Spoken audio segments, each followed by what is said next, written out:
Moreover, he had himself violent pains in the head. It was Saturday.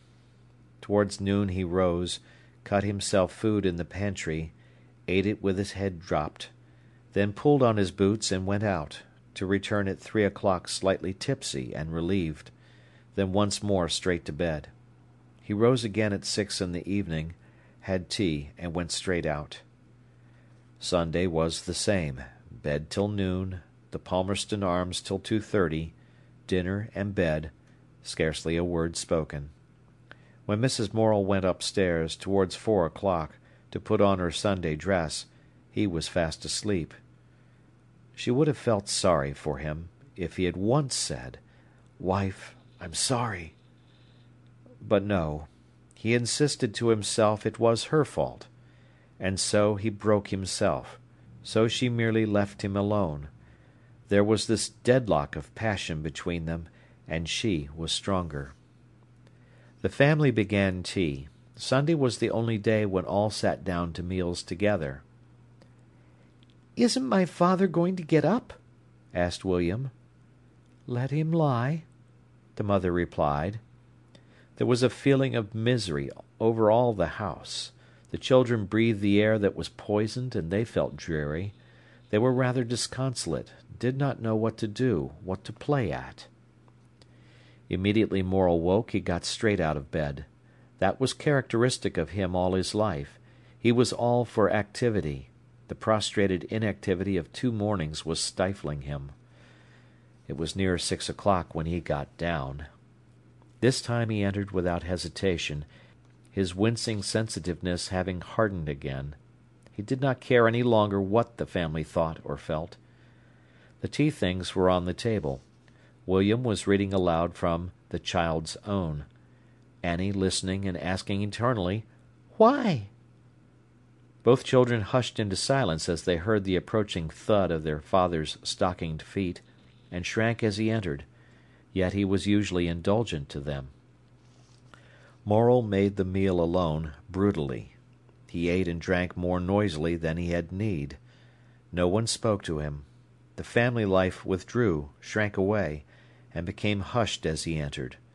But he cared no longer about his alienation. Immediately he had finished tea, he rose with alacrity to go out. It was this alacrity, this haste to be gone, which so sickened Mrs. Morel.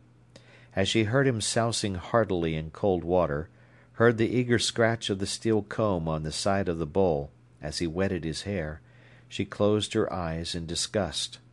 As he bent over, lacing his boots, there was a certain vulgar gusto in his movement that divided him from the reserved, watchful rest of the family. He always ran away from the battle with himself. Even in his own heart's privacy, he excused himself, saying, "If she hadn't said so and so, it would never have happened. She asked for what she's got." The children waited in restraint during his preparations. When he had gone, they sighed with relief. He closed the door behind him and was glad.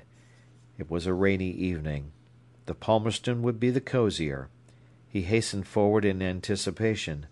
All the slate roofs of the bottoms shone black with wet. The roads, always dark with coal dust, were full of blackish mud. He hastened along. The Palmerston windows were steamed over. The passage was paddled with wet feet. But the air was warm, if foul, and full of the sounds of voices and the smell of beer and smoke. "What shalt have, Walter?" cried a voice, as soon as Morel appeared in the doorway. "Oh, Jim, my lad, wherever has thee sprung from?" The men made a seat for him, and took him in warmly. He was glad. In a minute or two they had thawed all responsibility out of him, all shame, all trouble, and he was clear as a bell for a jolly night. On the Wednesday following, Morel was penniless. He dreaded his wife. Having hurt her, he hated her. He did not know what to do with himself that evening, having not even twopence with which to go to the Palmerston, and being already rather deeply in debt. So, while his wife was down in the garden with the child, he hunted in the top drawer of the dresser where she kept her purse, found it, and looked inside. It contained a half-crown, 2 halfpennies, and a sixpence. So he took the sixpence, put the purse carefully back, and went out. The next day, when she wanted to pay the greengrocer, she looked in the purse for her sixpence, and her heart sank to her shoes. Then she sat down and thought, was there a sixpence? I hadn't spent it, had I? And I hadn't left it anywhere else? She was much put about. She hunted round everywhere for it, and, as she sought, the conviction came into her heart that her husband had taken it. What she had in her purse was all the money she possessed, but that he should sneak it from her thus was unbearable. He had done so twice before. The first time she had not accused him, and at the week-end he had put the shilling again into her purse. So that was how she had known he had taken it. The second time he had not paid back. This time she felt it was too much. When he had had his dinner, he came home early that day, she said to him coldly, "Did you take sixpence out of my purse last night?" "Me?" he said, looking up in an offended way. "No, I didna. I niver clapped eyes on your purse." But she could detect the lie. "Why, you know you did," she said quietly. "I tell you I didna!" he shouted. "You're at me again, are you? I've had about enough on it." "So you filch sixpence out of my purse while I'm taking the clothes in." "How may you pay for this?" he said, pushing back his chair in desperation. He bustled and got washed, then went determinedly upstairs. Presently he came down dressed, and with a big bundle and a blue-checked, enormous handkerchief. "And now," he said, "you'll see me again when you do." "It'll be before I want to," she replied, and at that he marched out of the house with his bundle. She sat trembling slightly, but her heart brimming with contempt. What would she do if he went to some other pit, obtained work, and got in with another woman? But she knew him too well. He couldn't. She was dead sure of him. Nevertheless, her heart was gnawed inside her. "Where's my dad?" said William, coming in from school. "He says he's run away," replied the mother. "Where to?" "I don't know. He's taken a bundle and the blue handkerchief, and says he's not coming back." "What shall we do?" cried the boy. Never trouble. He won't go far." "But if he doesn't come back?" wailed Annie.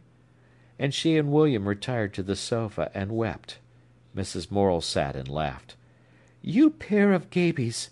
she exclaimed. "You'll see him before the night's out." But the children were not to be consoled.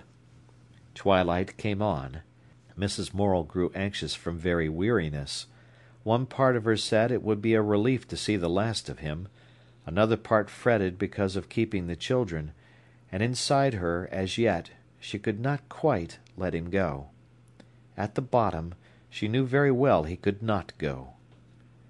When she went down to the coal place at the end of the garden, however, she felt something behind the door, so she looked, and there in the dark lay the big blue bundle.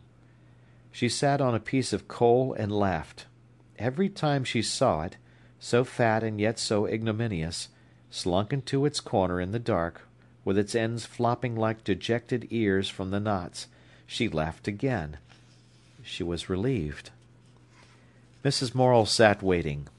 He had not any money, she knew, so if he stopped he was running up a bill. She was very tired of him, tired to death.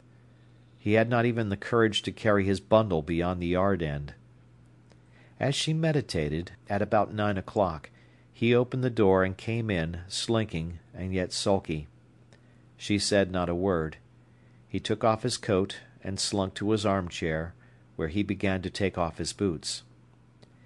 "You'd better fetch your bundle before you take your boots off," she said quietly.